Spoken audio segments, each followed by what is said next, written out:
Et place à présent un rebond, 72 marathons en 72 jours, oui vous avez bien entendu, c'est l'exploit d'Alban Pellegrin, il est notre invité. Je cours chez vous. Un peu fatigué. Un marathon par jour. Allez, profite. Et aujourd'hui, on dira pas que t'es venu en vélo, toi. Hein. Plus que 2 km. Allez, top départ. Ciao Charlie. C'est le 72e jour, dernier jour de cette folle aventure. Merci à Hugo. Vous pensez que je suis triste? Je peux pas être triste quand je vois ça le matin, quoi.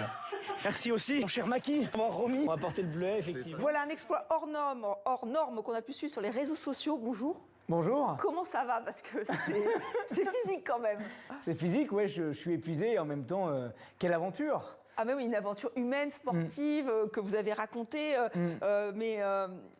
enfin, avant d'y revenir, comment on fait pour supporter? Alors certes, vous avez fait Koh-Lanta, je rappelle, c'est une émission de télé-réalité, ouais. Voilà.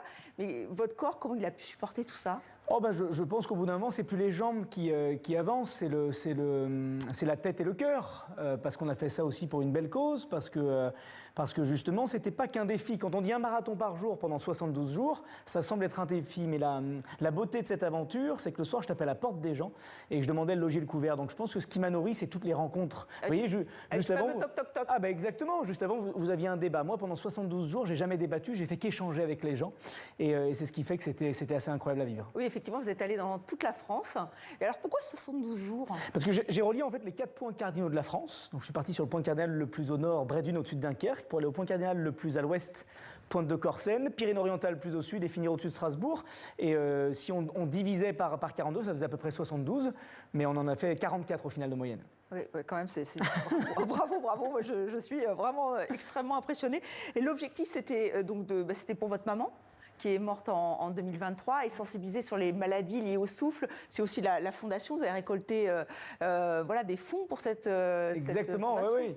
C'est la fondation du souffle. En fait, ma maman est décédée d'un cancer du poumon il y a 2 ans, mais on ne voulait pas parler que du cancer du poumon, on voulait avoir encore un message un peu plus objectif, enfin plus optimiste, pardon.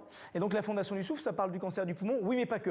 Ça parle aussi de l'asthme, ça parle de la mucoviscidose, de la BPCO. On respire 22 000 fois par jour, et le souffle, c'est de l'échange, c'est du partage, c'est tout ce que j'ai eu la chance de vivre pendant 72 jours. Oui, parce qu'il y a des personnes parfois qui vous rejoignaient et qui souffraient d'une de ces maladies, donc c'était aussi l'occasion d'en parler et de les faire connaître. Et de sensibiliser. Il y a Elliot qui avait la mucoviscidose qui a couru avec moi, il y a Jean-Paul qui a atteint de la BPCO depuis 98 et qui a appareillé, qui a un sac de 7 kilos. Donc moi aussi j'avais un sac de 7 kilos parce que j'avais mon petit barda dans le dos, mais quand je sais que lui avait le même poids sur moi, depuis 98 on se plaint pas.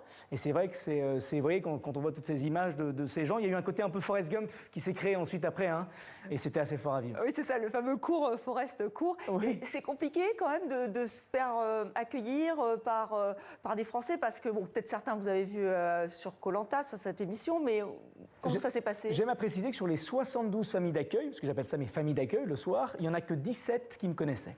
C'est important de le préciser parce que le soir, quand je tapais à la porte des gens et que je demandais le logis et le couvert, j'étais pas là pour insister, j'étais là pour convaincre. Et quand on me disait non, c'était pas grave. C'est-à-dire que je peux comprendre. C'est pas grave, vous aviez fait plus de 42 km, oui, mais vous étiez peut-être un peu fatigué. On est un peu fatigué, mais il faut accepter le non comme on accueille aussi le oui. C'est ça qui fait la force de cette aventure. Et j'ai déjà essuyé jusqu'à 17 refus. Un soir, la dernière porte qui m'a ouverte, c'était 19h41. Mais je voulais rester absolument dans le fait de laisser la part au destin et au hasard. Et c'est pour ça que toutes les autres personnes qui ne me connaissaient pas, j'étais là pour les convaincre. Parce que la question n'est pas est-ce qu'on accueille quelqu'un chez soi, oui ou non, c'est pourquoi est-ce qu'on l'accueille.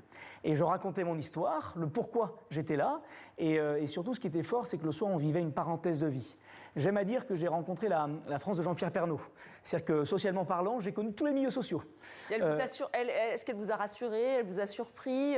Comment vous l'avez trouvée cette France? Elle m'a touché parce qu'on n'en parle jamais. On ne parle jamais de ces gens qui sont exceptionnels, on n'en parle jamais à quel point les Français sont bienveillants. La première chose qu'on dit quand on revient de l'étranger, c'est « qu'est-ce que les gens sont gentils ». Mais nous aussi, les Français sont incroyables. La preuve, ils m'ont accueilli. Et c'était le plus beau des challenges, c'était de mettre en avant ces Français. Alors oui, il faut gratter un peu, oui, il faut convaincre. Quand même.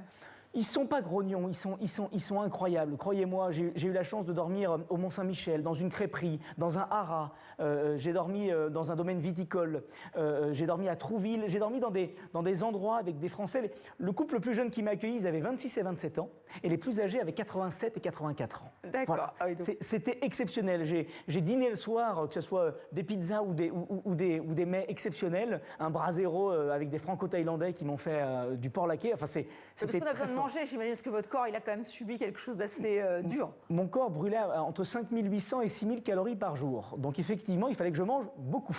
Mais ce qui était assez incroyable, c'est qu'en plus, quand les gens me rejoignaient, ils me donnaient aussi beaucoup à manger. Et le principe, c'est qu'ils étaient assez fiers de leur région. Ce qui est formidable aussi chez les Français, c'est la fierté de leur région. Donc en Bretagne, j'ai mangé beaucoup de kouign-amann et en Alsace, beaucoup de choucroute. Eh bien, écoutez, voilà, on reste sur du terroir. Merci infiniment à Alban Pellerin d'être venu sur notre plateau. Merci à vous.